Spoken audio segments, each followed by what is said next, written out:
इस मूवी में टॉम नाम के एक लड़के की स्टोरी को दिखाया जाता है जिसे फ़ोन की मदद से एक ऐसी ताकत मिली जिससे वो दूर से ही लोगों के फ़ोन की बातें सुन सकता था। वो उनके फ़ोन को सिर्फ देख कर ही हैक कर सकता था और साथ ही वो डेटा को ट्रांसफ़र होते हुए भी देख सकता था। इसे ये ताकत कैसे मिली और आगे इसके साथ क्या हुआ, ये मूवी की एक्सप्लेनेशन में जानते हैं। तो चलिए शुरू करते हैं। कहानी की शुरुआत टॉम नाम के एक लड़के से होती है जो अपनी नॉर्मल सी जिंदगी गुजार रहा होता है। स्कूल में उसका सबसे खास दोस्त डैनी होता है और साथ ही साथ उसे लूसी नाम की एक लड़की बहुत पसंद थी। स्कूल में यूजीन नाम का एक लड़का भी था जो टॉम और उसके दोस्तों को काफी परेशान करता था। घर पे टॉम अपने माँ बाप के गुजर जाने के बाद अपनी दादी के साथ ही रहता था। एक रात वो अकेले ही सैर करते हुए लूसी के घर तक जा पहुंचा और उसने जब दरवाजा खोला तो उसकी नजर 4 आदमियों पर पड़ी जो उस वक्त लूसी का बलात्कार कर रहे थे। तभी उन चोरों की नजर टॉम पर पड़ी तो उन्होंने टॉम का पीछा करना शुरू कर दिया। इनसे भागते हुए टॉम ने मदद के लिए अपना फोन निकाला और तभी उनमें से एक आदमी ने उस पर गोली चला दी जो सीधा उसके फोन को चीरती हुई उसके दिमाग में जा लगी। कुछ घंटों बाद टॉम को होश आया तो वो अपनी दादी के साथ अस्पताल में था, जहाँ डॉक्टर ने उसे बताया कि उसकी अच्छी किस्मत की वजह से ऑपरेशन के जरिए हम उसे ठीक करने में कामयाब तो हुए, पर गोली के साथ साथ के कुछ हिस्से भी उसके दिमाग में चले गए जिन्हें निकालने से काफी खतरा हो सकता था और फिलहाल वो एक और ऑपरेशन नहीं कर सकते। इसलिए कुछ दिन बाद टॉम को अस्पताल से छुट्टी दे दी गई, लेकिन अभी भी वो इस बात से परेशान था कि वो इस रात लूसी की मदद ना कर सका। घर पहुंचते ही उसके साथ अजीबोगरीब चीजें होने लगी और अब वो दूर से ही लोगों की फोन की बातें भी सुन सकता था और साथ ही साथ वो डेटा ट्रांसफर को भी अपनी आंखों से देख सकता था। असल में ये सब उसके फोन के हिस्सों की वजह से हो रहा था जो उसके दिमाग में थे। कुछ दिनों बाद वो लूसी से मिलने उसके घर गया, जहाँ उसने मदद न कर पाने की वजह से उससे माफी मांगी, लेकिन लूसी का कहना था कि वो चाहकर भी कुछ नहीं कर सकता था क्योंकि तब तक वैसे भी बहुत देर हो चुकी थी। साथ ही साथ उसने चोरों का नाम बताने से भी साफ इनकार कर दिया। लेकिन इसके बाद भी टॉम ने किसी हाल में उन चोरों से बदला लेने का फैसला कर लिया था। वक्त के साथ साथ टॉम की ताकतें आहिस्ता आहिस्ता बढ़ती ही जा रही थी और एक रात जब उसने अपनी खिड़की से बाहर देखा तो पूरे शहर का डाटा उसको अपनी आंखों सामने दिखाई दे रहा था और अब इसका दिमाग इतना ताकतवर हो गया था कि वो किसी भी चीज को बस देख कर ही याद कर लेता था। वो लोगों के फोन को दूर से ही हैक कर सकता था। अगले दिन जब टॉम स्कूल गया तो उसने डैनी को बताया कि उसके हिसाब से इस घटिया काम के पीछे यूजीन और उसके दोस्तों का हाथ है, लेकिन डैनी इस बात को मानने से साफ इनकार कर देता है क्योंकि उसके मुताबिक यूजीन बुरा है, लेकिन इतना भी बुरा नहीं कि वो इस तरह के काम करे। इसी दिन क्लास के दौरान टॉम ने यूजीन का फोन हैक कर लिया और उसमें उस रात की वीडियो थी, जिसके बाद टॉम ने गुस्से में आकर अपनी पूरी ताकत से यूजीन का फोन ब्लास्ट कर दिया। इसी रात टॉम एक पार्टी में गया जहां यूजीन और उसके दोस्त भी थे और उसे पूरा यकीन था कि ये वही लोग हैं जिन्होंने उस रात लूसी का फायदा उठाने की कोशिश की थी। और जब उसने जाकर लोगों से सवाल किया तो डैनी ने बीच में आकर उसे रोक दिया। पार्टी से निकलकर टॉम लूसी से मिलने गया और जब वो दोनों छत पर खड़े थे तो उनकी नजर यूजीन और उसके दोस्तों पर पड़ी, जिन्हें देखकर लूसी काफी घबरा गई। तो टॉम समझ गया कि इस घटिया काम के पीछे इन सब का ही हाथ है। अगले दिन से ही टॉम ने लूसी का बदला लेने के लिए काम शुरू कर दिया। सबसे पहले उसने यूजीन के साथियों का पीछा करके उनका फोन हैक कर लिया ताकि वो उनके फोन की मदद से उन पर नजर रख सके। उसी रात उनका एक साथी रिक अपना मन बहला रहा था, तब उसी वक्त टॉम ने उसकी वीडियो रिकॉर्ड कर ली और अगले दिन जब टीचर स्कूल में प्रेजेंटेशन दे रहे थे तभी टॉम ने प्रोजेक्टर हैक करके उसमें रिक की वीडियो चला दी, जिसे देखकर सभी बच्चे हंस रहे थे। इसी दिन टॉम लूसी से मिलने उसके घर गया और उसने रिक की वीडियो के बारे में उसे बताया, जिसे सुनकर लूसी काफी हंसने लगी, जो कि उस रात के हादसे के बाद पहली बार हुआ था। इसके बाद टॉम ने उसे अपनी नई ताकतों के बारे में बताया और साथ ही साथ उसने अपने आप को आई बॉय का नाम दिया, जिसे सुनकर लूसी काफी हैरान थी। इस रात जब टॉम और लूसी घूमकर वापस आ रहे थे तो यूजीन और उसके साथियों ने उसे घेर लिया। असल में उन सबको लगता था कि इस सब के पीछे टॉम का ही हाथ है और तभी टॉम ने अपनी ताकतों के जरिए उन्हें एक मैसेज भेजा कि वो एक गलत आदमी को पकड़ रहे हैं। असल में सब के पीछे कोई और है। ये मैसेज पढ़ते ही यूजीन और उसके साथी उस आदमी को ढूंढने में लग गए और इसी मौके का फायदा उठाकर वो दोनों भी वहां से निकल गए। पर टॉम अब डर के पीछे हटने वालों में से नहीं था और इसी रात जब यूजीन और उसके साथी गाड़ी में बैठे थे तो उसने गाड़ी को बंद करके उसमें आग लगा दी, जिसके बाद उसने गाड़ी के रेडियो को हैक करके उनसे लूसी को परेशान करने की वजह पूछी। और इस सब से डर कर रिक ने आखिरकार अपना मुंह खोल ही दिया कि उन्हें ये काम करने के लिए कर्ट्स नाम के एक आदमी ने कहा था।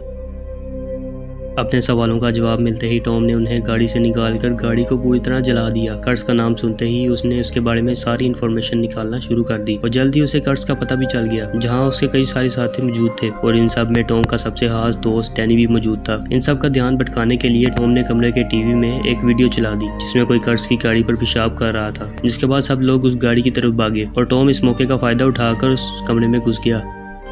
जहां उसने सबसे पहले सभी इलेक्ट्रॉनिक्स डिवाइसेस को तबाह कर दिया और तभी उसकी नज़र ड्रग्स के पैकेट पर पड़ी जिन्हें वो अपने साथ घर ले आया। इसका प्लान अभी खत्म नहीं हुआ था। इसने ड्रग्स के छोटे छोटे पैकेट्स बनाए और इसे यूजीन और उसके साथियों के कमरों में रख दिया, जिसके बाद उसने पुलिस सिस्टम को हैक करके उनमें ड्रग्स की इंफॉर्मेशन डाल दी और उसके थोड़ी देर बाद पुलिस ने उस घर में छापा मारा और यूजीन और उसके साथियों को पकड़ लिया।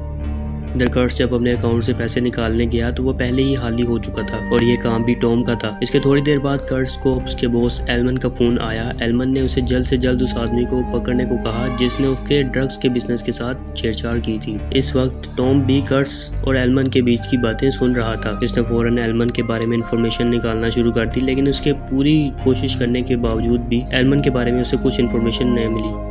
इसी रात कर्ट्स ने अपने सभी साथियों को सभी इलेक्ट्रॉनिक्स डिवाइसेस को तबाह करने को कहा ताकि आईबॉय इनका कुछ ना बिगाड़ सके। और अब तक ये लोग समझ चुके थे कि आईबॉय की ताकत इतनी ज्यादा है कि अब उसे किसी भी इलेक्ट्रॉनिक डिवाइस की जरूरत नहीं और अब वो किसी भी चीज को सिर्फ देख कर ही हैक कर सकता है। एक रात टॉम को कर्ट्स की एक बहुत बड़ी ड्रग डील के बारे में पता चला, जिसके बाद उसने कर्ट्स का पीछा करना शुरू कर दिया, लेकिन थोड़ी दूर जाते ही कर्ट्स उसकी नजरों से गायब हो गया क्योंकि उसने आईबॉय से बचने के लिए अपना फोन कूड़ेदान में फेंक दिया था। पर टॉम इतनी जल्दी हार मारने वालों में से नहीं था। उसने एक सैटेलाइट को हैक करके कर्ट्स का पता लगा ही लिया। इस जगह पर पहुंचने से पहले टॉम ने इंटरनेट से मार्शल आर्ट्स के कुछ मूव्स भी सीख लिए थे, जिसकी मदद से उसने उन आदमियों को हराकर ड्रग्स को वहीं पर जला दिया। लेकिन फिर थोड़ी देर बाद कर्ट्स और उसके आदमी वहां पर पहुंच गए और उन्होंने टॉम पर हमला कर दिया, यहाँ तक कि वो टॉम पर गोली चलाने वाले थे। लेकिन फिर टॉम ने एक हाई फ्रीक्वेंसी साउंड निकालकर उन्हें अपने से दूर कर दिया। और अगले दिन जब टॉम की आंख खुली तो वो एक नदी के किनारे पड़ा हुआ था और ठीक इसी वक्त लूसी स्कूल में एग्जाम देने के लिए इसका इंतजार कर रही थी, क्योंकि टॉम ने उससे वादा किया था कि वो दोनों साथ में एग्जाम देने जाएंगे। पर बदकिस्मती से टॉम एग्जाम खत्म होने के बाद स्कूल पहुंचा, जिस वजह से लूसी उससे काफी नाराज थी।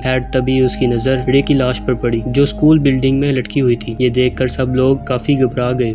थोड़ी देर अपना मन हल्का करने के लिए टॉम अपने दोस्त डैनी से मिला, पर डैनी पहले ही आईबॉय पर काफी गुस्सा था, क्योंकि उसका मानना था कि आईबॉय की दखलंदाजी की वजह से ही रिक ने अपनी जान दी थी। इसकी ये बात सुनकर टॉम को काफी ज्यादा बुरा लगा और उसने अपने प्लान को बंद करने का फैसला किया। इसके बाद वो सीधा डॉक्टर के पास गया और उसने डॉक्टर को बचे हुए मोबाइल के हिस्से निकालने को कहा, लेकिन डॉक्टर का कहना था कि वो अभी भी ऑपरेशन नहीं कर सकते, क्योंकि उन हिस्सों को अगर अभी निकाला गया तो टॉम की जान भी जा सकती है।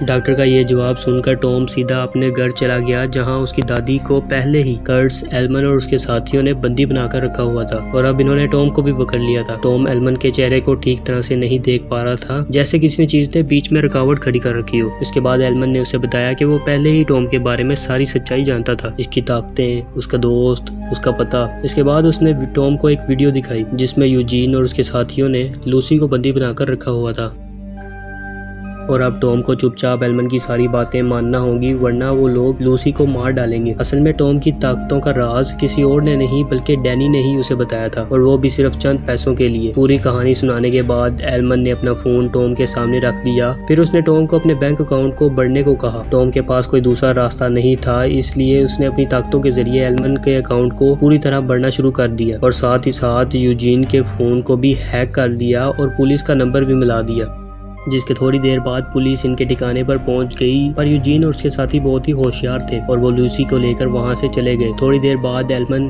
कर्ट्स टॉम को लेकर वहां पर पहुंच गए और एलमन ने टॉम को दोबारा से अपने अकाउंट को बढ़ने को कहा, लेकिन इस बार टॉम ऐसा नहीं कर पा रहा था, क्योंकि इस वक्त एलमन ने अपना फोन अपने हाथ में पकड़ रखा था। असल में एलमन ने टॉम के सिग्नल्स को हाथ चिप की मदद से रोक रखा था, जिस वजह जो कि उसकी दिमाग में लगी थी।